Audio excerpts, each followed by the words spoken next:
आदाब अर्ज़ है नादरीन, मैं आसिफ अली और आप देख रहे हैं रूबी उर्दू न्यूज़। सबसे पहले नजर डालेंगे अहम खबरों पर। तेलंगाना कांग्रेस हुकूमत अवाम से किए गए वादों को हर हाल में पूरा करेगी। बीआरएस कायदीन हुकूमत के बेहतरीन इक़दामात का खैर मकदम करने से कासिर। गवर्नर के खुतबे पर इजहार तशक्कुर मुबाहिस का वज़ीर आला रेवंत रेड्डी ने दिया जवाब।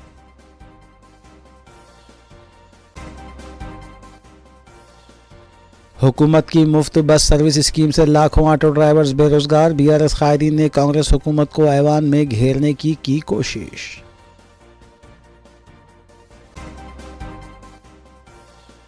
कायद मजलिस अकबरुद्दीन ओवैसी ने अखिलती मसाइल को ऐवान में उठाया। वज़ीर आला रेवंत रेड्डी ने सवालों के दिए जवाब।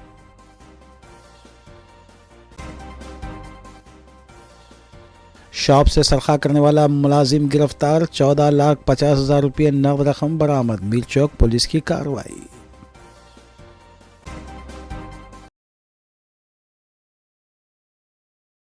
देखते हैं खबरों की तफसील। वज़ीर तेलंगाना रेवंत रेड्डी ने तेलंगाना असम्बली में गवर्नर के खुतबे पर हुए मबाहिस का जवाब देते हुए कहा कि कांग्रेस हुकूमत अवाम से किए गए वादों को पूरा करेगी क्योंकि ये एक अवामी हुकूमत है। उन्होंने अपोजिशन बीआरएस की तनकीदों का जवाब देते हुए कहा कि ऑटो ड्राइवर्स को उकसाने का काम किया जा रहा है, जबकि हुकूमत की जानिब से शुरू करदा मुफ्त बस सर्विस से करोड़ों ख़वातीन और लड़कियों ने इस्तिफ़ादा किया है। उन्होंने कहा कि हुकूमत की जानिब से किए गए अवामी इक़दामात का खैर मकदम करने के बजाय अपोजिशन तनकीदें कर रही है। रेवंत रेड्डी ने कायद मजलिस अकबरुद्दीन ओवैसी की जानिब से ज़ाहिर किए गए खदशात का इजाला करते हुए कहा कि कांग्रेस हुकूमत अक़लियतों की फलाह बहबूद के लिए पाबंद अहद है और इस जानिब हर सतह पर काम हो रहा है। उन्होंने इस सिलसिले में हुकूमत की जानिब से नामज़द किए गए खुसूसी मुशीर मोहम्मद अली शब्बीर, सीएमओ में तकर्रुर किए गए IPS officer Shahnawaz Qasim, public service commission में नामजद किए गए रुकन आमिरुल्लाह खान के अलावा दीगर ओहदेदारों की मिसालें भी दी। उन्होंने अपनी तकरीर के दौरान बीआरएस दौरे हुकूमत को शदीद तनकीद का निशाना बनाया। बीआरएस कायदीन वज़ीर आला की तकरीर के दौरान बार बार खलल डालते हुए देखे गए, लेकिन वज़ीर आला ने उनकी आवाज़ों की परवाह किए बगैर अपनी तकरीर जारी रखी।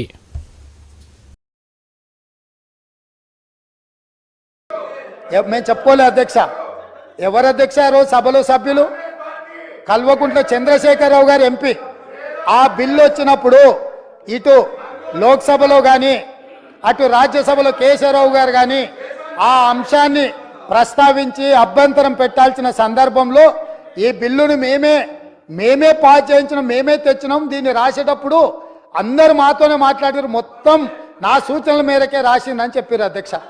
ఆ రోజు రాసింది చంద్రశేఖర్ రావే అయితే అందులో ఒకవేళ లోపం ఉంటే ఆ లోపాలకు బాధ్యులు ఎవరు అధ్యక్ష? ఈనాడు ప్రతిపక్ష నాయకుడు ఆ లోపాలకు బాధ్యుడు కాదా అని నేను మీ ద్వారా అడగదలుచుకున్న అధ్యక్ష వాళ్ళను. ఈరోజు మీరు 2014 నుంచి 2023 వరకు కృష్ణా రివర్ మేనేజ్మెంట్ బోర్డు సమావేశాలు ఏర్పాటు చేసినప్పుడల్లా ఉమాభారతి గారు మంత్రిగా ఉన్నప్పుడు వారు వెళ్ళిండ్రు, చంద్రశేఖరరావు గారు వెళ్ళిండ్రు. వివిధ సందర్భాలలో వీళ్ళే అధికారికంగా వెళ్ళిను. ఇంతవరకు నేను మా ఉత్తమ్ కుమార్ రెడ్డి గారు ఏ సమావేశాలకు పిలవలేదు, మేము వెళ్ళలేదు అధ్యక్ష. మేము స్పష్టంగా తెలంగాణ హక్కులను కాపాడడానికి మేము కొట్లాడుతుంటే మా కాళ్లకు తాళ్ళు పెట్టి కాళ్ళ కట్టెపెట్టి మమ్మల్ని బోర్ల పడేయాలని వీళ్ళ తాపత్రయం ఏంది అధ్యక్ష? గుంజుకుంటా అన్నది ఎవరు అధ్యక్ష? నరేంద్ర మోడీ గుంజుకుంటా అన్నాడు. మరి వీళ్ళు ధర్నాలు చేయాలంటే ఏడు చేయాలి అధ్యక్ష? నల్గొండలో ఉంటాడా నరేంద్ర మోడీ?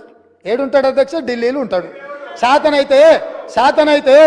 శాతనైతే కల్వకుంట్ల చంద్రశేఖరరావు గారు, తన్నీర్ హరీష్ రావు గారు, కల్వకుంట్ల తారక రామారావు గారు ముగ్గురు పోయి జంతర్ మంతర్లో ఆమరణ నిరాదీక్ష చేయమను.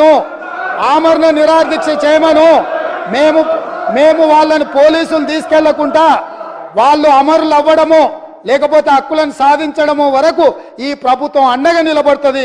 వాళ్ళ ముగ్గురిని ఢిల్లీలో నరేంద్ర మోడీ తప్పిదాల మీద దౌర్జన్యం మీద ధర్నా చేయమనుండ్రు కానీ నరేంద్ర మోడీతో కొట్లాడుతున్న మా కాళ్ళ కట్టబెట్టి బోర్ల పడేస్తే ఎవరు అధ్యక్ష? అదేవిధంగా అధ్యక్ష, ఎన్నికల రోజు పోలింగ్ ఇక్కడ జరుగుతుంటే పక్క రాష్ట్ర ముఖ్యమంత్రి AK-47 తుపాకులతో పోలీసులను నాగార్జున సాగర్ డ్యామ్ మీదకు పంపించిండు అధ్యక్ష. ఇవాళ నేను అడగదలుచుకున్న వాళ్ళను, నాగార్జున సాగర్ 100% మన భూభాగంలో ఉంది. మన ప్రాంతం, మన ప్రాంతానికి లోపటికొచ్చి తుపాకులు పెట్టి ప్రాజెక్టులను ఆక్రమించుకుంటుంటే వీళ్ళ సహకారం లేకుండా వస్తాడా అధ్యక్ష? ఇంటి దొంగలు లేకుండా జగన్మోహన్ రెడ్డి గారు లోపలికొచ్చి నాగార్జున సాగర్ డామ్ మీద పహారాలు కాసే పరిస్థితి వస్తుందా అధ్యక్ష? మా సోదరుడు అక్బరుద్దీన్ ఓవైసీ గారు మైనారిటీకి సంబంధించిన విషయాలలో కూడా చాలా ఇష్యూస్ వారు లేవనెత్తడం జరిగింది. ప్రతి దగ్గర మైనారిటీలకు అవకాశం ఇవ్వండి అని కూడా వారు మా దృష్టికి తీసుకొచ్చింది అధ్యక్ష. నేను వారికి గుర్తు చేయదలుచుకున్నాను అధ్యక్ష, తమరి ద్వారా మేము నలుగురిని ప్రభుత్వ సలహాదారులు చేర్చుకుంటే అందులో మైనారిటీ మొహమ్మద్ అలీ షబ్బీర్ గారిని ప్రభుత్వ సలహాదారుడిగా, ముఖ్యంగా ఎస్సీ ఎస్టీ ఓబీసీ మైనారిటీకి నిధులకు సంబంధించి మైనారిటీని మేము నియమించిన అధ్యక్ష. అంటే 25% మైనారిటీస్కి ఇచ్చిన అధ్యక్ష. అదేవిధంగా అధ్యక్ష, advocate general, additional advocate general వేస్తే అడిషనల్ అడ్వకేట్ జనరల్గా ఇమ్రాన్ ఖాన్ని ఇంతవరకు ఉమ్మడి రాష్ట్రంలో కానీ ప్రత్యేక తెలంగాణ రాష్ట్రంలో కానీ ఒక మైనారిటీని కూడా అడిషనల్ అడ్వకేట్ జనరల్గా వేయలేదు. మా ప్రభుత్వం వచ్చిన తర్వాత ఒక మైనారిటీని, ఇమ్రాన్ ఖాన్ అని అడిషనల్ అడ్వకేట్ జనరల్గా ఒక మైనారిటీని వేసినాం అధ్యక్ష. అదేవిధంగా ముఖ్యమంత్రి గారి పేసీలో ఆనాడు రాజశేఖర రెడ్డి గారు ఉన్నప్పుడు జన్నత్ హుస్సేన్ అని ఒక మైనారిటీకి సంబంధించిన ఐఏఎస్ అధికారిని నియమిస్తే ఈనాడు మా ప్రభుత్వం మా ముఖ్యమంత్రి కార్యాలయంలో మేము షానవాజ్ కాసిం అనే ఐపీఎస్ ఆఫీసర్ని మా ముఖ్యమంత్రి కార్యాలయంలో మైనారిటీకి మేము అవకాశం ఇచ్చినాం అధ్యక్ష. అదేవిధంగా అధ్యక్ష, మేము టీఎస్పీఎస్సీలో ఆనాడు వాళ్ళు ఒక మైనారిటీకి అవకాశం ఇవ్వలే, కానీ మా ప్రభుత్వం తెలంగాణ పబ్లిక్ సర్వీస్ కమిషన్లో నియామక బోర్డులో ఆమేర్ ఉల్లా ఖాన్ అని మేము board member Indian postal service అధికారిని ఈరోజు మేము అందులో.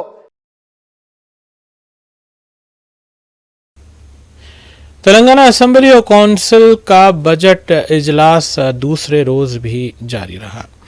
एक जानिब जहां काउंसिल बीआरएस कायदीन की जानिब से किए गए एहतजाज के बाद मुलतवी की गई, वहीं दूसरी जानिब असेंबली में वज़ीर-ए-आला तेलंगाना रेवंत रेड्डी ने गवर्नर की जानिब से दिए गए खुतबे पर इजहार तशक्कुर मबाहिस का तफसीली तौर पर जवाब दिया। इलाहाबादी रियासती वज़रा और बीआरएस कायदीन में नोकझोंक भी देखी गई। निज़ामी असम्बली से जुड़ी खबरों पर तफसीली नज़र डालेंगे मोहम्मद अख्तर के साथ, और इसके साथ दीगर खबरें भी देखेंगे।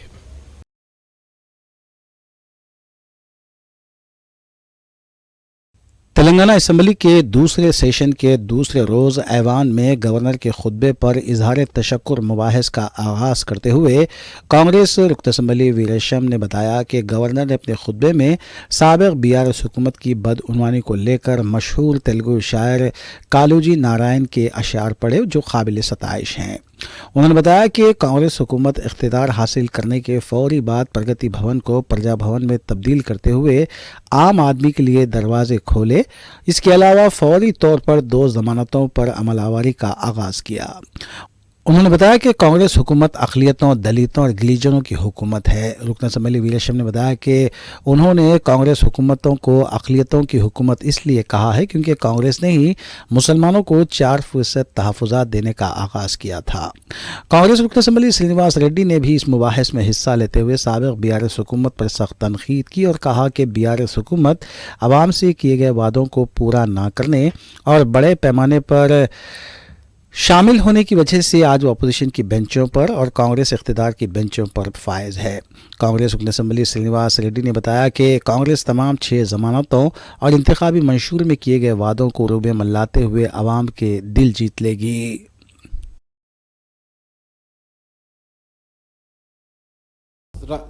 ప్రియాంక గాంధీని పిలుస్తామంటే ఒక పెద్ద మనిషి ఏమంటది అధ్యక్ష, నల్ల బెలూన్లు ఎగిరేస్తాం, ఎట్లా పిలుస్తారు, ఎట్లా చేస్తారు అని. అంటే తెలంగాణ ఇచ్చినటువంటి కాంగ్రెస్ పార్టీ, తెలంగాణ ఇచ్చినటువంటి సోనియా గాంధీ గారు వారి కుటుంబాన్ని, వారి కుటుంబం పట్ల కాలు మొక్కినప్పుడు లేని వ్యతిరేకత, దండం పెట్టినప్పుడు లేని వ్యతిరేకత, ప్రోగ్రాంకి వస్తారంటేనే ఎందుకు అధ్యక్ష అంత భయం? వారి ఫేస్ ఈ తెలంగాణ ప్రజలకు కనిపిస్తే గదిలో 15 మంది 20 మంది కాళ్ళు జాపుకుంటే ఇంకోరు ముఖానికి తగులుతుంది అధ్యక్ష. బెడ్షీట్లు ఉండవు, బెడ్స్ లేవు, టాయిలెట్స్ లేవు, వంటగది లేదు. ఇటువంటి పరిస్థితుల్లో 10 సంవత్సరాలు దుర్భర జీవితం గడిపిన మన చిన్నారులు. ఇదే అధ్యక్ష అభివృద్ధి? ఇదేనా గొప్పగా చెప్పుకోవాలి? ఇంపాక్ట్ ఫీచర్స్ వేసుకొని ఇండియా టుడే మ్యాగజైన్ లో దేశమంతా పత్రికా ప్రకటనలు ఇచ్చి మేము నెంబర్ 1 అని అనుకుంటే సరిపోదు అధ్యక్ష. గ్రామాలలో పోయి మన పాఠశాలలు ఎట్లున్నాయి, మన పిల్లలు ఏం చదువుతా ఉన్నారు, వాళ్ళ ఆర్థిక పరిస్థితి ఏముంది, ఏ రోజైనా సర్వే చేయించారు అధ్యక్ష? పేడ్ సర్వేలు తప్ప నిజమైన సర్వేలు ఏ రోజు కూడా కాలేదు. అలాంటి పేడ్ సర్వేలను నమ్ముకొని ఈ రోజు వాళ్ళు ప్రతిపక్ష స్థానంలో కూర్చున్నారు. ప్రజలను నమ్ముకొని మేము ఈ రోజు ఇక్కడ అధికారంలో ఉన్నామని చెప్పడానికి ఎటువంటి సంకోచం లేదు అధ్యక్ష మాకు.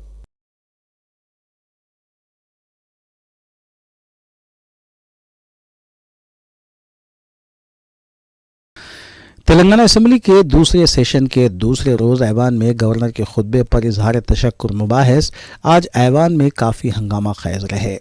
बीआरएस रुकन असम्बली पी राजेश्वर रेड्डी ने मुबाहिस में हिस्सा लेते हुए ख़वातीन को मुफ्त बस सफ़र की सहूलत देने के ऑटो ड्राइवर्स के मसाइल पर बात करते हुए हुकूमत से मुतालबा किया कि जिन 21 ऑटो ड्राइवर्स ने खुदकुशी कर ली है उनके अफराद ख़ानदान को 20 लाख रुपये एक्स ग्रेशिया देने के इक़दाम किए जाएँ और ऑटो ड्राइवर्स को जो माली नुकसान हो रहा है उन्हें माहाना 10,000 रुपये भी देने के इक़दाम करें।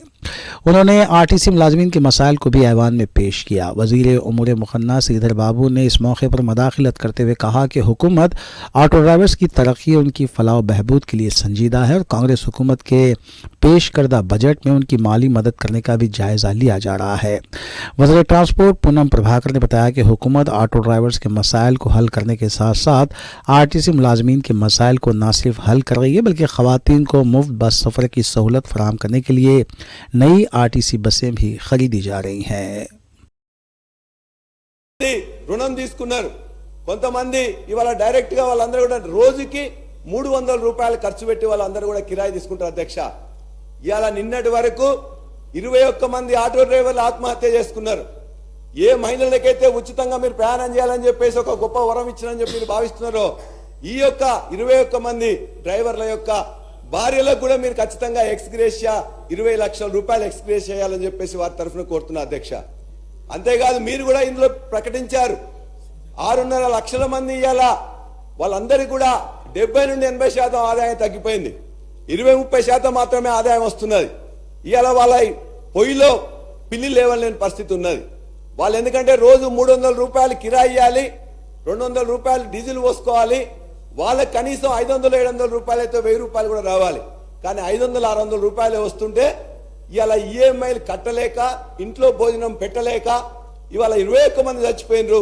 ఈ ఆత్మహత్యలు ఆగాలంటే వాళ్ళందరికీ ఖచ్చితంగా ప్రతి వాళ్ళ యొక్క ఏదైతే ఆటో రుణమాఫీ అనేది ఆటోలో ఉన్నదో ఖచ్చితంగా దయచేసి శ్రీధర్ బాబు గారు, నేను ఈరోజు గౌరవ సభ్యులకు తెలియజేస్తా ఉన్నాం, ఉచిత బస్సు ప్రయాణం 13 అంశాల్లో ఒక ప్రధానమైన మేము గ్యారంటీలో పెట్టుకున్న ప్రధానమైన అంశం. నేను వారిని సూటిగా వారిని గారి వారి పార్టీ వారిని కోరుతా ఉన్నాను. ఎందుకంటే రాజకీయాలకు సంబంధించి ఏదైనా ప్రజలకు ఉపయోగపడే ఒక విధానపరమైన నిర్ణయం తీసుకున్నప్పుడు వారు వ్యతిరేకమా లేకుంటే అనుకూలంగా చెప్పాల్సిన అవసరం ఉండేది. మేము ప్రవేశపెట్టిన బస్సు ప్రయాణం, ఉచిత బస్సు ప్రయాణం టీఆర్ఎస్ పార్టీ బీఆర్ఎస్ పార్టీ వ్యతిరేకమా అని ఒక స్టాండ్ చెప్పమని కోరుతా ఉన్నా అధ్యక్ష. రెండోది అధ్యక్ష, ఆనాడే మేనిఫెస్టోలో పెట్టినప్పుడు చిన్న చిన్న సమస్యలు ఏర్పడతాయని ఆటో డ్రైవర్లకు సంబంధించిన సంక్షేమం కూడా మా బాధ్యత. ఆ బాధ్యతలో భాగంగానే సంవత్సరానికి 12,000 రూపాయలు ఆటో డ్రైవర్లకు ఇచ్చే సంక్షేమ కార్యక్రమాన్ని కూడా ఆ రోజు మేనిఫెస్టోలో పెట్టినాం. వారికి సార్ 100 రోజుల్లో ఇవన్నిటిని కూడా మొదలు పెడతాము అని చెప్పిన ఓపిక లేకుండా ఈరోజు ప్రజలను ప్రక్కదారి పట్టించింది. ఈరోజు ప్రతి సందర్భంలో కూడా 100 రోజులు కాకపోయినా ఇంతకుముందు మా సోదరులు శ్రీనివాసరెడ్డి గారు చెప్పినట్టు 48 గంటల్లో పడినే మా బాధ్యత భాగంలో ఈరోజు 13 అంశాలకు సంబంధించి 2 ప్రధానమైన వాగ్దానాలు అమలు చేస్తామంటే వీరు ఖచ్చితంగా అమలు చేశారు. ఇంకా చేయాల్సింది ఇంకా కూడా 60 రోజులు కాలే అని మంచి సలహా సూచనలు ఇస్తామని మేము ఆశిస్తా ఉన్నాం అధ్యక్ష. ఈ రోజు కూడా చెప్తా ఉన్నాం అధ్యక్ష, ఈ రోజు కూడా గవర్నర్ గారి ప్రసంగంలో మేము ఎక్కడ మర్చిపోలే, ఇంకా 100 రోజులు రాలే, మరో 2 గ్యారెంటీలకు సంబంధించిన అంశాన్ని గౌరవ గవర్నర్ గారు వారి ప్రసంగంలో పెట్టడం జరిగింది. ఈ రోజు మేము చెప్తా ఉన్నాం అధ్యక్ష, ఈ సభాముఖంగా కూడా చెప్తా ఉన్నాం, ఆటో డ్రైవర్లకు సంబంధించిన సంక్షేమం మా ప్రాధాన్యత, మా బాధ్యతగా ఖచ్చితంగా చెప్తా ఉన్నాం. వారికి కూడా అభయం ఇస్తా ఉన్నాం. ఆటో డ్రైవర్లకు సంబంధించిన సంక్షేమం ప్రధానమైన బాధ్యతగా ప్రాధాన్యత ఇచ్చి రాబోయే బడ్జెట్లకు సంబంధించి వారికి ఇస్తామన్న 12,000 రూపాయలు ప్రతి సంవత్సరం ఖచ్చితంగా ఇవ్వటం జరుగుతుందని మీ ద్వారా వారికి తెలియజేస్తా ఉన్నది. అవి 6 కావు 13 అంశాలు, 6 గ్యారంటీలు 13 అంశాలు, మళ్ళా 420 మేము అడగట్లే, ఈ 13 అంశాల గురించి అడుగుతున్నాం. ఈ 6 గ్యారంటీల్లో ఖచ్చితంగా ఎవరైతే ఇవాళ డ్రైవర్లు ఆటో డ్రైవర్లు ఉన్నారో 3 డిమాండ్లు మేము ఖచ్చితంగా పెడుతున్నాం. చనిపోయిన 21 మంది ఆటో డ్రైవర్లకు తక్షణమే వారి కుటుంబానికి 20 లక్షల రూపాయలు ఎక్స్గ్రేషియా ప్రకటించాలి.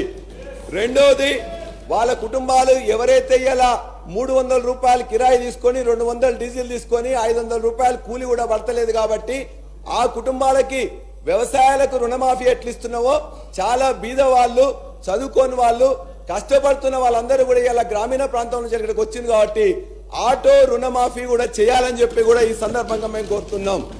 మూడో అంశం, ఇవాళ ఖచ్చితంగా వాళ్ళు తినడానికి కూడా తిండి దొరకట్లేదు కాబట్టి మీరు చెప్పే 12,000 రూపాయలు సంవత్సరానికి ఎక్కడా సరిపోదు కాబట్టి నెలకు 10,000 రూపాయలు ఇచ్చినట్లయితే 6.5 లక్షల కుటుంబాలు బాగైతే అని చెప్పేసి ఇది 3వ డిమాండ్ గా మీ ద్వారా ఇవాళ ప్రభుత్వానికి పెడతా ఉన్నాం. అధ్యక్ష, ఎందుకు మీ ప్రచారం ఎంతుందో చెప్పాను. 20 లక్షల రూపాయలు 20 కోట్ల రూపాయలు చేసిండ్రు, 60 కోట్ల ప్రచారం చేసుకున్నాని 15 కోట్ల మంది చేసిన దాన్ని ఆహ్వానిస్తున్నాం. బస్సులు పెంచండి, వాళ్ళందరికీ మరింత సౌకర్యవంతంగా ఉండేటట్టు చూడమని చెప్పి కూడా కోరుతున్నాం. అధ్యక్ష, వారింకా పల్లా రాజేశ్వర రెడ్డి గారు గౌరవ సభ్యులు, అధికారంలో ఉన్నాము, మేము ఏం చెప్తే మీరు వినాలి అనేటువంటి సైకాలజీ ఫీలింగ్ ఆ పక్షాన్ని ఉన్నటువంటి దయచేసి మార్చుకోండి, మైండ్ సెట్ మార్చుకోండి, మైండ్ సెట్ మార్చుకోవాల్సిన అవసరం ఉంది. అలా నిన్నటి దాకా 10 ఏళ్ళ అధికారంలో ఉన్న వీళ్ళు ఆర్టీసీకి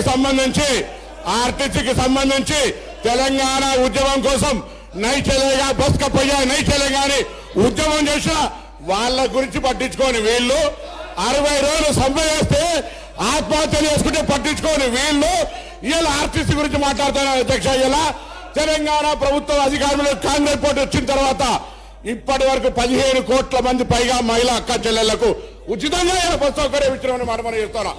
535 కోట్ల రూపాయల విలువ కలిగేటువంటి బస్ ఫేర్స్ ను ప్రభుత్వం భరించింది. అధ్యక్ష, ఇలా వీళ్ళు మాట్లాడుతూ ఉన్నారు.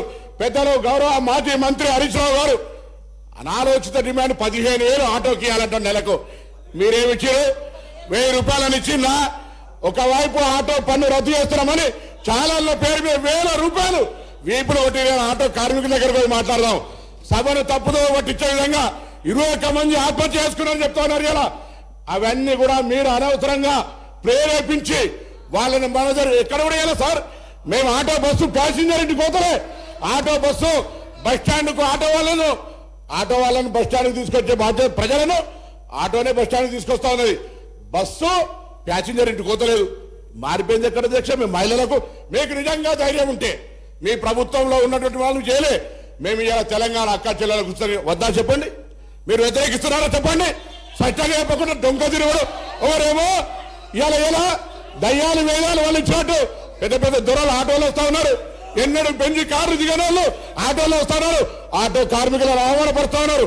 ఆటో కార్మికులు కూడా తెలంగాణ బిడ్డలు, తెలంగాణ కోసం ఉద్యమించారు. అహంకార ఫ్యూడల్స్ ఆటోలు వస్తా ఉన్నారు. ఏం ఫ్యూడలిజం ఇదే? ఆటో జీవనోపాధిగా నడుపుకుంటే ఈ ఫ్యూడల్స్ ఆటోలు వచ్చి ఆటో కార్మికులు అవమానపరుస్తారా? ఈ ఫ్యూడల్స్ ఆటో కార్మికులు అవమానపరుస్తారు. అధ్యక్ష, ఇది మంచిది కాదు. దయచేసి చెప్తాను. ఇలా తాపక గారు కూడా ఆర్టీసీకి సంబంధించి ప్రక్షాళన చేస్తాం. అధ్యక్ష, తమ బంధువులు అని చెప్పుకొని ఎగ్జిక్యూటివ్ రిటైర్డ్ డైరెక్టర్లు 4 సంవత్సరాలు ఎండి పెట్టి అధ్యక్ష, ఎగ్జిక్యూటివ్ డైరెక్టర్ రిటైర్మెంట్ అయిన 4 సంవత్సరాలు ఎండి ఆటో 60 రోజులు సమ్మె చేస్తే పట్టించుకునే వాళ్ళు వీళ్ళు మా గురించి మాట్లాడేది. కొత్త బస్సులు కొంటున్నాం, కొత్త బస్సులు కొంటున్నాం. ఆటో కార్మికులు, రిక్షా వాళ్ళ, ఇలా ఆర్టీసీ కార్మికుల సంక్షేమం మా బాధ్యత. ఆర్టీసీ కార్మికులకు 2013లో ఉన్న బాండ్స్ ఇలా మా ప్రభుత్వం ఆలోచన చేస్తుంది అధ్యక్ష. అందుకే దయచేసి సభను తప్పుదో పట్టించాలి, ఆటో కార్మికులు రెచ్చగొట్టేది మాట్లాడే మాటలు అలో చేయదని గౌరవ సభాపతి దృష్టి కోరుతా ఉన్నాను.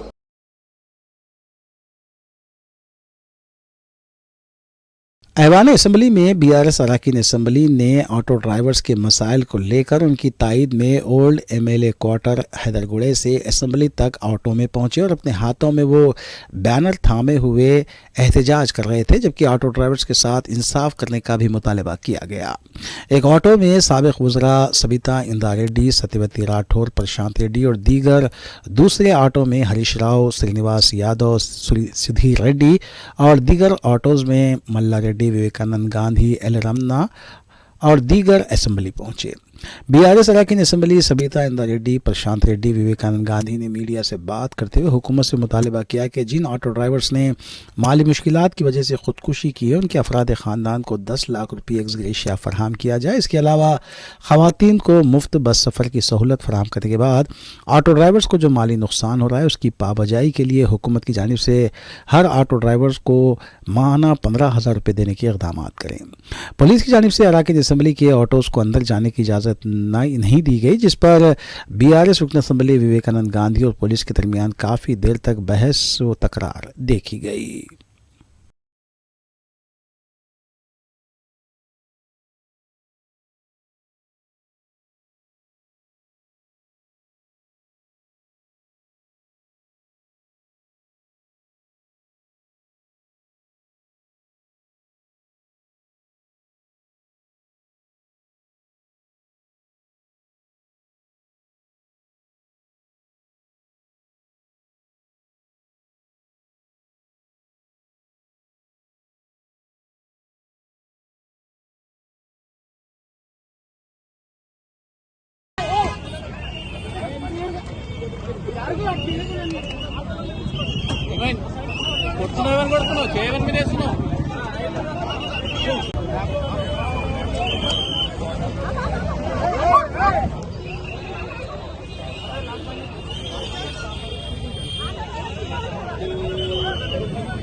చనిపోయిన ఆటో కార్మిక కుటుంబాలను, చనిపోయిన ఆటో కార్మికుల కుటుంబాలను, చనిపోయిన ఆటో కార్మికుల కుటుంబాలను, బడ్జెట్ లో ఆటో కార్మికులకు, బడ్జెట్ లో ఆటో కార్మికులకు,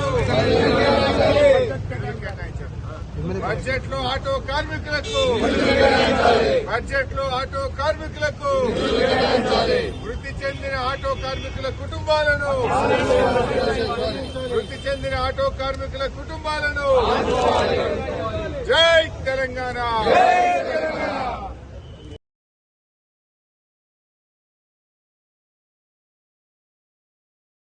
कायद मजलिस अकबरुद्दीन ओवैसी ने कहा है कि दूसरी रियासतों के मुकाबले में रियासत तेलंगाना में मुसलमान महफूज हैं। असम्बली में गवर्नर के खुतबे पर तहरीक तशक्कुर के मुबाहिस में हिस्सा लेते हुए कायद मजलिस अकबरुद्दीन ओवैसी ने इस उम्मीद का इजहार किया कि कांग्रेस दौरे हुकूमत में भी मुसलमान महफूज रहेंगे और फस्ताई ताकतों को शिकस्त दी जाएगी। कायद मजलिस ने नफरत के माहौल को यहाँ पनपने नहीं दिया जाए और गंगा जमनी तहजीब को बरकरार रखने का भी मुतालबा किया। कायद मजलिस ने अपनी मुदल्लिल बहस में पुराने शहर के मुख्तलिफ मसाइल बशमूल मेट्रो ट्रेन के आगाज़ पर भी तवज्जो दिलाई और हुकूमत की गारंटियों के लिए सफ़ेद राशन कार्ड को लाजमी किए जाने पर भी सवाल उठाए। उन्होंने कहा कि जब मुफ्त बस सफ़र तमाम को फराहम किया जा रहा है तो दूसरी गारंटियों में भी वो सहूलत सभी को मिलनी चाहिए।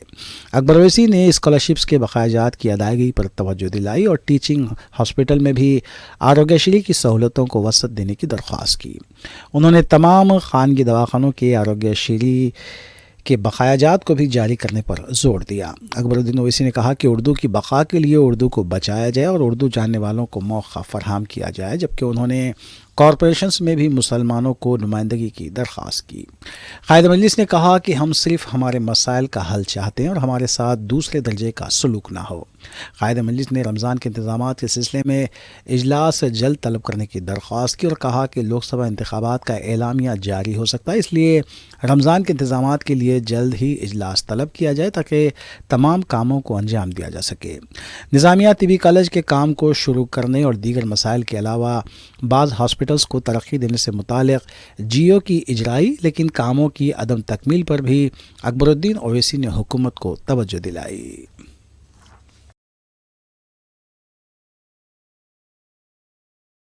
आज मुसलमान को दूसरे दर्जे के शहरी बनाने की एक कोशिश की जा रही है और मजलिस इत्तेहादुल मुस्लिमीन को मुस्लिम परस्त या फिरका परस्त कहा जा रहा है। मैं बेशक यहां खड़ा हूं तो बहैसियत एक हिंदुस्तानी मुसलमान की हैसियत से खड़ा हूं और मैं यहां खड़ा हूं तो तेलंगाना की तरक्की व खुशहाली की एक फिक्र लेकर, एक ख्वाब को लेकर यहां खड़ा हूं। और अगर मैं यहां खड़ा हूं तो ये फिक्र, ये ख्वाब और इस कोशिश को आगे बढ़ाने के लिए खड़ा हूं कि मुसलमानों की कमजोरी को दूर करूं और उनको भी आगे बढ़ाऊं ताकि वो ये महसूस कर सकें कि हां, हम इस मुल्क के दूसरे दर्जे के शहरी नहीं, हम भी इस मुल्क के बराबर के हिस्सेदार हैं और इस रियासत की खुशहाली में हमको भी हिस्सा मिलेगा, इस रियासत और मुल्क की तरक्की में हमको भी हिस्सेदार बनाया जाएगा।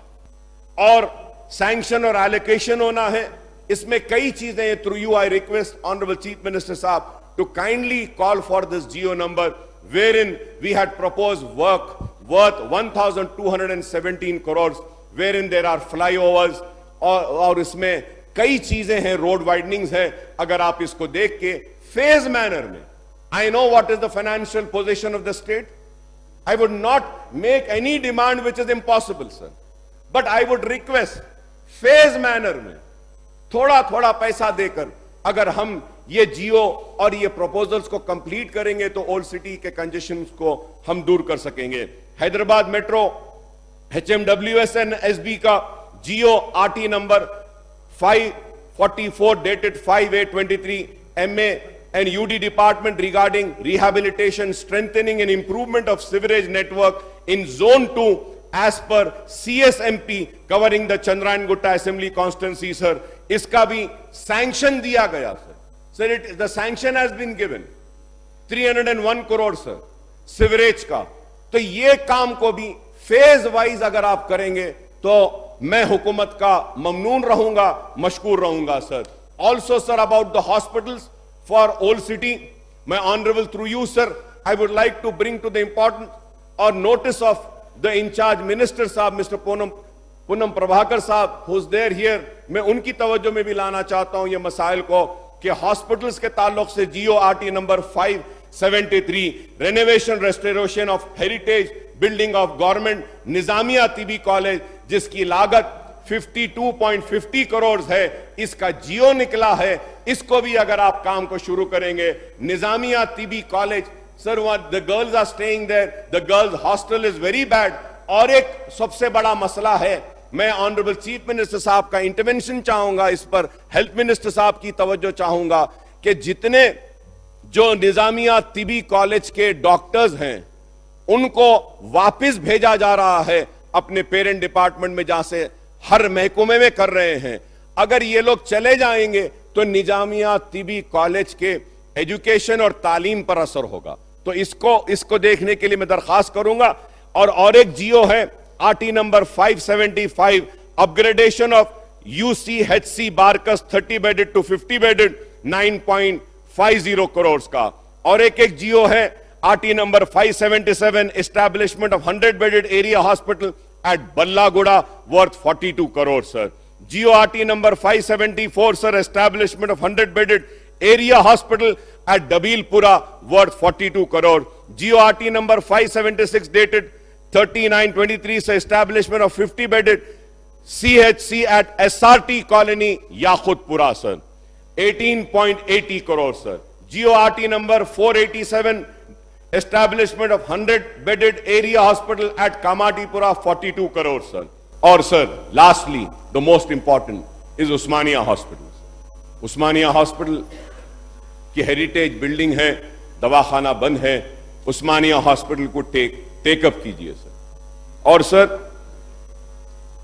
मैं ये भी जरूर कहूंगा, a very important issue sir, if I am wrong I may be corrected, but I would like the honourable chief minister साहब मिस्टर रेवंत रेड्डी साहब to kindly reply to this important question sir. Sir, this is pertaining to regarding to building regularization scheme, sir, for which people have applied. The court has given a stay, sir, and unfortunately, the GHMC and the government, the BRS government, never pursued the case. लोग घर बना लिए हैं साहब, building regularisation में डाल चुके हैं.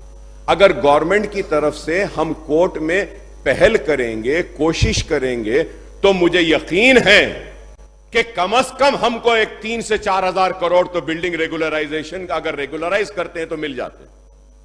Let us regularise this and bring in strict and stringent laws that no construction should happen without the permission. Sir, एक वक्त हमको सही करना चाहिए, और अगर हम सही करेंगे sir, if you are going to regularise those structures, sir, we will also get additional property tax also in GHMC areas.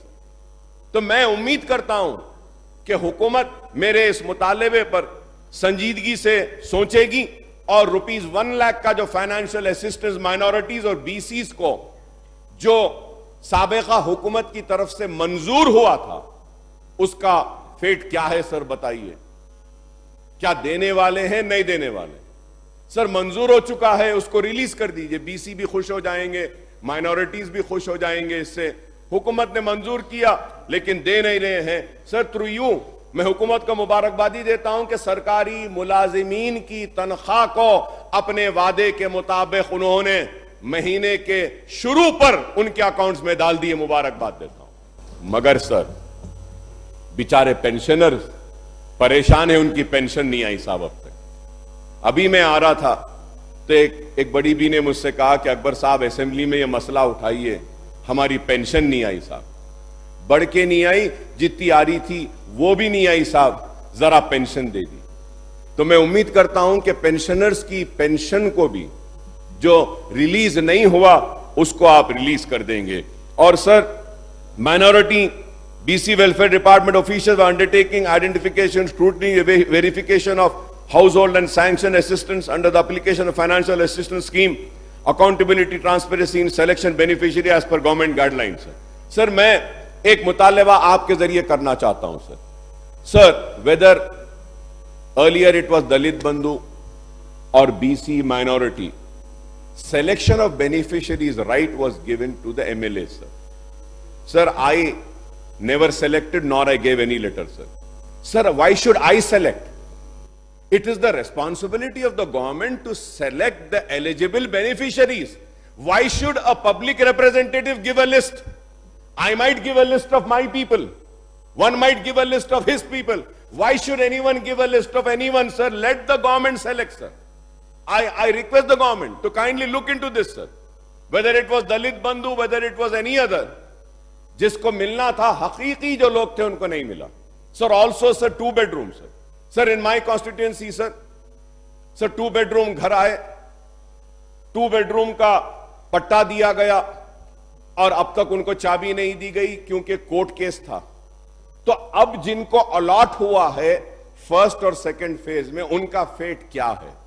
I want the government to come clear, because what is happening, all the beneficiaries are going to the sites and they are not being allowed to enter. And one more important issue, sir. Sir, in my constituency, PWD and GHMC quarters were there where people were residing there. In Hyderabad, we do not have land to construct 2 bedrooms, sir. I went there, I pursued them, I spoke to them, I assured them, I gave them the word that kindly vacate this quarters. We'll take a big building of 2 bedroom. On my assurance, on my word, they vacated and the 2 bedroom was constructed. Before starting the construction, sir, a token was given, a patta or passbook whatsoever, or a sanction letter of unit number was given to them, sir. Sir, the building is completed and those poor people who vacated the premises and site on my assurance and on the certificate and the unit number and the patta given to them are not been allowed, sir. Sir, I request the government and the Hyderabad in charge minister to kindly look into this, sir. Sir, हम जबान देते हैं, हम बोलते हैं, उसके बाद वो खाली करते हैं, घर बन जाते हैं, उनको घर नहीं मिला तो हम क्या बोलेंगे उनसे? Sir, and at the same time, sir, through you, I would like to request, sir, the earlier government, I had demanded in this house that under JNN URM, under weaker section and other WAMBE scheme, houses were constructed right from when Mr. Chandrababu Naidu was the Andhra Pradesh Chief Minister. Sir, वो घर पूरे कमजोर हो गए, dilapidated condition में है.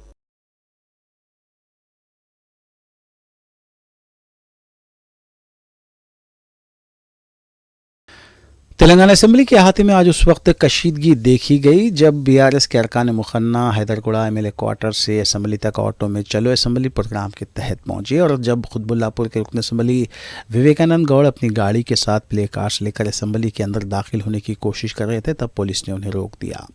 इस मौके पर सैफाबाद एसीपी संजय के साथ उनकी नोकझोंक देखी गई. दूसरी जानिब बीआरएस के अरकान कौंसल जब सियाह झंडियों के साथ कौंसल हाल में दाखिल होने की कोशिश कर रहे थे, तब पुलिस ने उन्हें रोक दिया.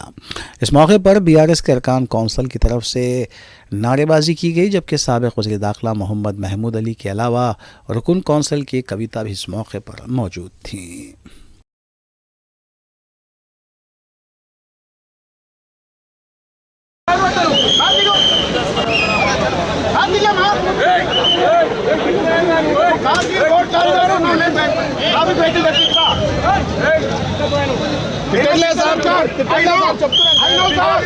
నాకు తిట్టడం రాదు sir. I'm behaving very properly. అరే మీకేం మీకెవరు అసలు? మీరు ఇల్లు ఎవరు అసలు? అరే ఎవరే బాబు మీరు ఎవరు అసలు? పోలీస్ పార్టీలు మీరు రావాలా? మీరు ఇక్కడ మీరు బయట గమ్మతురేమే వేసుకోండి. చలో నల్ల కండువాలు వేసుకోండి. Please request sir. కండువాలు వద్దంటే మీకేం మమ్మల్ని సస్పెండ్ చేయమని మా అక్కయ్య బాబు చెప్పకపోయి మీరే బాగా తీసుకుపోతాం. నాకు నచ్చలేదు. నేను షర్ట్ బ్లాక్ ఇదే ఎవరా బాబు? మేము ఇయ్యమే అరెస్ట్ చేస్తే ఏది సస్పెండ్.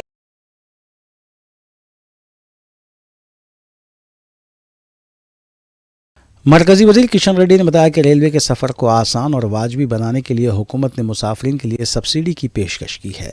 मरकज़ी वज़ीर सयाहत ने ऐलान किया है कि रेलवे मुसाफिर को 53% टिकट की रकम अदा करनी पड़ेगी, जबकि 47% ट्रेनों में सफ़र पर सब्सिडी दी जाएगी.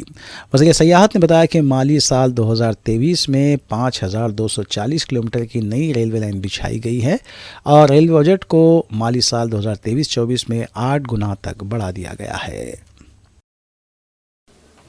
रेलवे से भारत की एक लाइफलाइन है और केंद्र सरकार रेलवे ट्रैवल को अफोर्डेबल एक्सेसिबल बनाने के लिए बहुत बड़ा सब्सिडी पैसेंजर ट्रेनों में पैसेंजर को उपलब्ध करवाते हैं। अफोर्डेबल कास्ट में पैसेंजर सिर्फ 53% देके ट्रेन टिकट खरीदते हैं। नरेंद्र मोदी सरकार इनिशिएशन के कारण, क्योंकि 47% सब्सिडी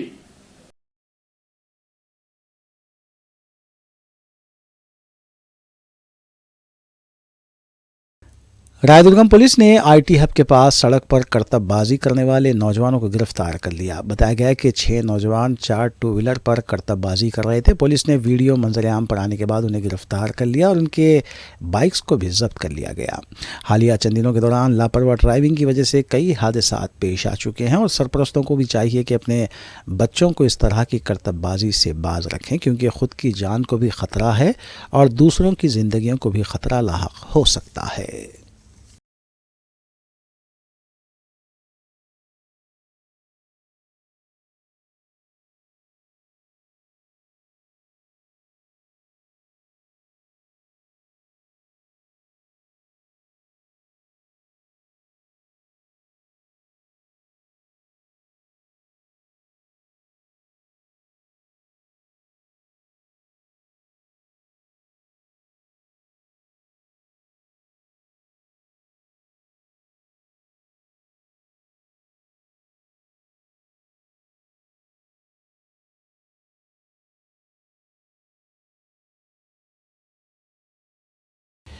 उधर तेलंगाना ए रेवंत रेड्डी ने मरकजी हुकूमत की जानिब से साबिक़ वज़ीर-ए-आज़म हिंद PV नरसिम्हा राव को मुल्क का आला तरीन सिविलियन अवार्ड बाद अज़ मर्ग दिए जाने के ऐलान पर अपनी मसरत का इजहार किया है। वाज़ेह है कि मरकजी हुकूमत ने PV नरसिम्हा राव को सिविलियन अवार्ड भारत रत्न देने का ऐलान किया है। वज़ीर-ए-आला रेवंत रेड्डी ने नरसिम्हा राव की जानिब से की गई खिदमात को खराज पेश करते हुए कहा कि मुल्क के तमाम शहरियों के लिए एक एजाज़ है। उन्होंने साबिक़ वज़ीर-ए-आज़म हिंद PV नरसिम्हा राव के अहल खाना को मुबारकबाद दी और कहा कि सोनिया गांधी ने नरसिम्हा राव को हुकूमत चलाने में भरपूर ताउन पेश किया था। वज़ीर-ए-आला ने ऐवान असम्बली में अपनी तकरीर के दौरान उनकी खिदमात को भी खराज पेश किया। స్పీకర్ సార్, ఈరోజు మనందరి గర్వకారణం తెలుగు బిడ్డ, తెలంగాణ బిడ్డ, ఏకైక మన ప్రాంత బిడ్డ ఈ దేశ ప్రధానమంత్రిగా ఆర్థిక సంస్కరణలు తీసుకొచ్చి దేశం యొక్క అభివృద్ధిని ప్రపంచ దేశాలతో పోటీ పడే విధంగా తీర్చిదిద్దిన కీర్తిశేషులు పాములపర్తి వెంకట నరసింహారావు గారికి భారత ప్రధానమంత్రిగా ఎనలేని సేవలు అందించిన సందర్భంగా భారతరత్న గౌరవ పురస్కారం వారికి దక్కింది. ఆలస్యమైన వారికి గౌరవం దక్కడం ఈ దేశ ప్రజలందరికీ కూడా గర్వకారణం.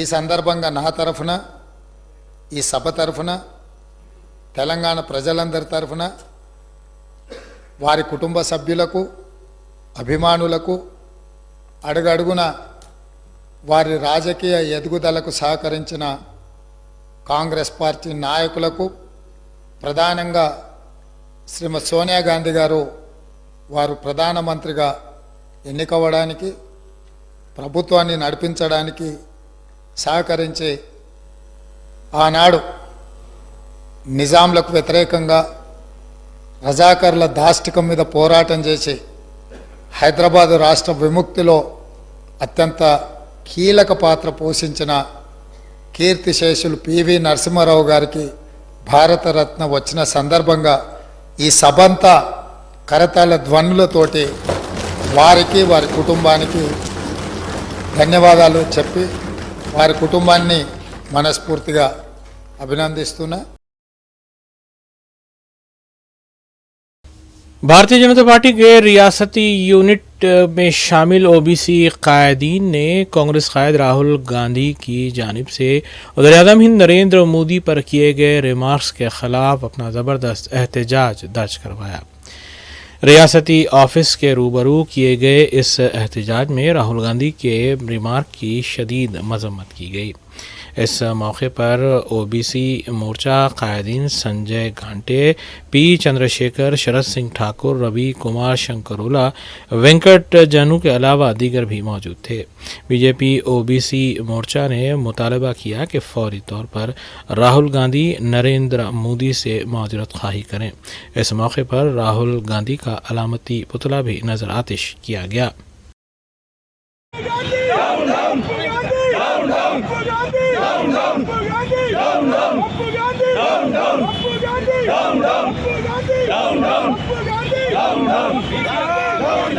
మోడీ కి వెంటనే మోడీ గారికి వెంటనే మోడీ గారికి వెంటనే బాబు గారికి మోడీ గారికి వెంటనే down down down down Rahul Gandhi Rahul Gandhi Rahul Gandhi Rahul Gandhi Rahul Gandhi Rahul Gandhi वज़ीर तेलंगाना ए रेवंत रेड्डी ने असेंबली कमेटी हॉल में मेदाराम को सोना अर्पित करने के सिलसिले में तश्कील दिए गए ऑनलाइन सिस्टम का आगाज़ किया। इस मौके पर मेदाराम से जुड़े अहम कायदीन भी मौजूद थे। रियासती वज़ीर के सुरेखा, पूनम प्रभाकर, पी श्रीनिवास रेड्डी, डी राज नरसिम्हा के अलावा चीफ सेक्रेटरी शांति कुमारी और रेवेन्यू डिपार्टमेंट के कमिश्नर अनिल कुमार और दीगर भी इस मौके पर मौजूद थे। वाज़ेह है कि हुकूमत ने ये सहूलत दी है कि जो सबक्का सरक्कास को जा नहीं सकते उन्हें ऑनलाइन मेदाराम को गोल्ड अपना तोहफे के तौर पर अर्पित कर सकते हैं।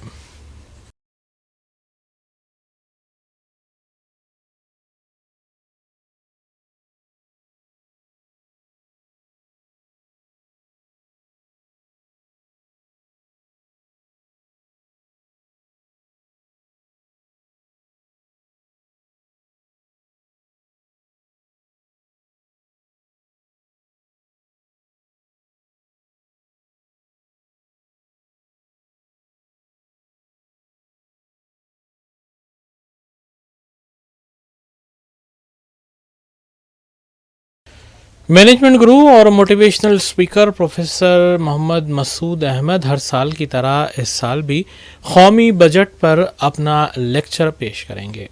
हफ्ते को शाम 6 बजे उर्दू हॉल हिमायत नगर में मज़कूरा लेक्चर पेश किया जाएगा। Charminar educational and welfare trust की जानिब से और association of Indian management school Hyderabad के ज़ेर एहतमाम 11वां कौमी बजट लेक्चर बउनवान अपने मुल्क और अपने कौमी बजट 2024 को जानिए मुनक़्क़िद किया जा रहा है।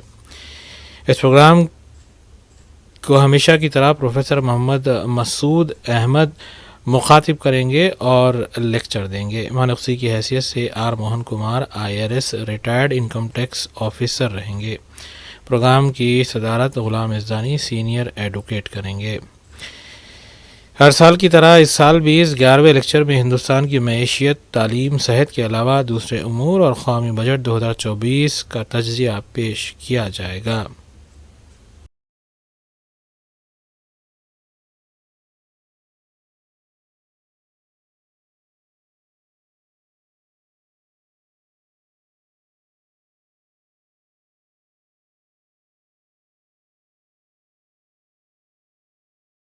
मीरचौक पुलिस ने सरक़ी की वारदात में मुलविस एक मुलजिम को हिरासत में लेते हुए उसके कब्जे से नकद रकम 14,50,000 रुपये बरामद कर ली।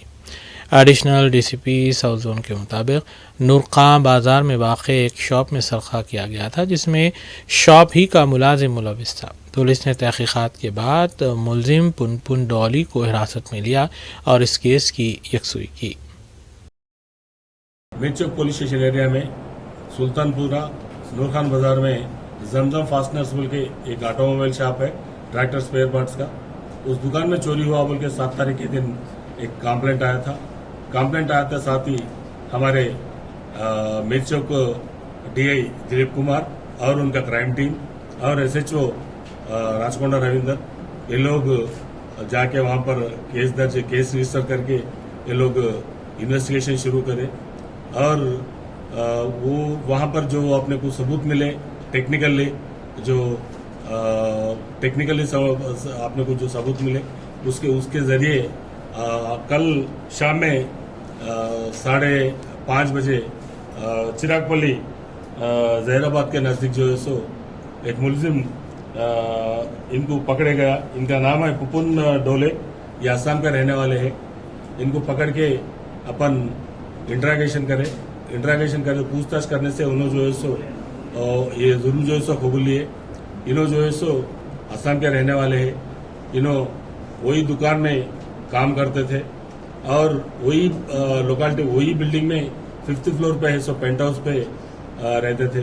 इन्हों पिछला 6 महीनों से उनके पास काम कर रहे हैं और इनको समझ में आया कि 9:30 के बाद में दुकानदार बंद कर लेके जाता और वहीं रहते और इनको पैसे चाहिए। इनको ये पुनपुन डोले के इनका फैमिली पर्टिकुलर्स और इनके बारे में कुछ भी ओनर नहीं जानता। तो अपन एक अयाशी जिंदगी जीने के लिए ये पैसा चोरी करना बोल के समझ के 7 तारीख के दिन 6 तारीख के रात 7 तारीख के सुबह एक राड उसमें ट्रैक्टर का स्पेयर है वो लेके वो ग्रिल को तोड़ के लॉक तोड़ के अंदर जाके उसमें है सो जो कैश काउंटर में है सो 14,50,000 रुपए चोरी कर लेके अपने गांव को जा रहे थे। तो उन्होंने जाने के जैसा उनको मालूम है सो रास्ता जो है सो वह निजामाबाद ऐसा जहराबाद से जाके निजामाबाद जाके वैसे जाने का जो रास्ता है वैसे जाने के लिए कोशिश कर रहे थे। तो हम लोग टेक्निकल एविडेंस और मैनुअल एविडेंस दो भी लेके उनको कल हमारे डीआई दिलीप कुमार और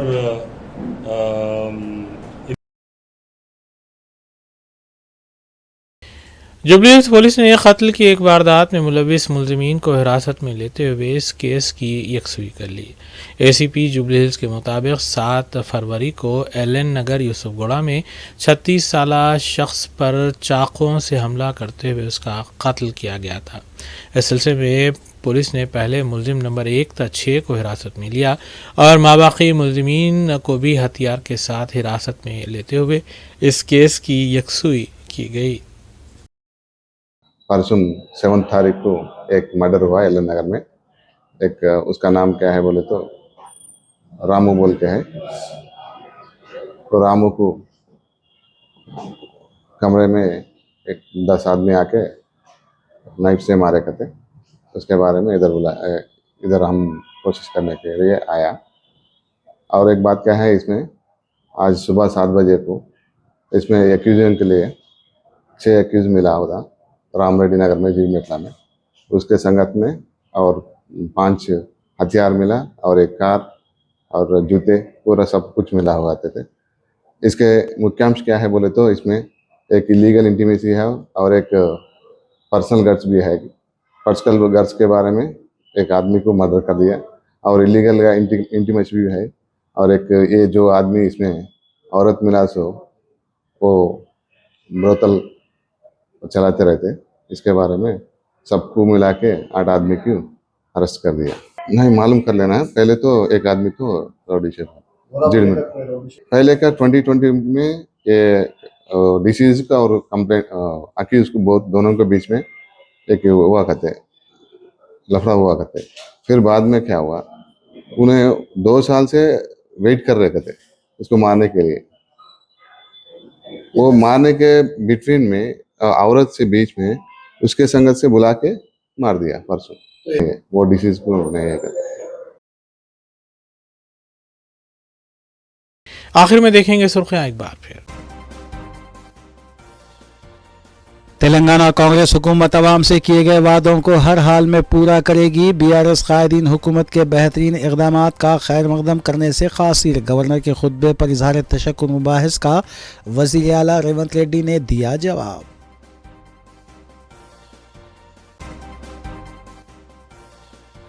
हुकूमत की मुफ्त बस सर्विस स्कीम से लाखों ऑटो ड्राइवर्स बेरोजगार। बीआरएस कायदीन ने कांग्रेस हुकूमत को ऐवान में घेरने की कोशिश।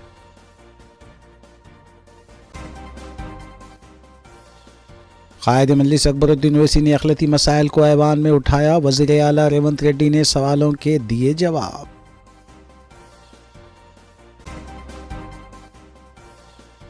शॉप से सरखा करने वाला मुलाजिम गिरफ्तार। 14,50,000 रुपये नव रकम बरामद। मीर चौक पुलिस की कार्रवाई।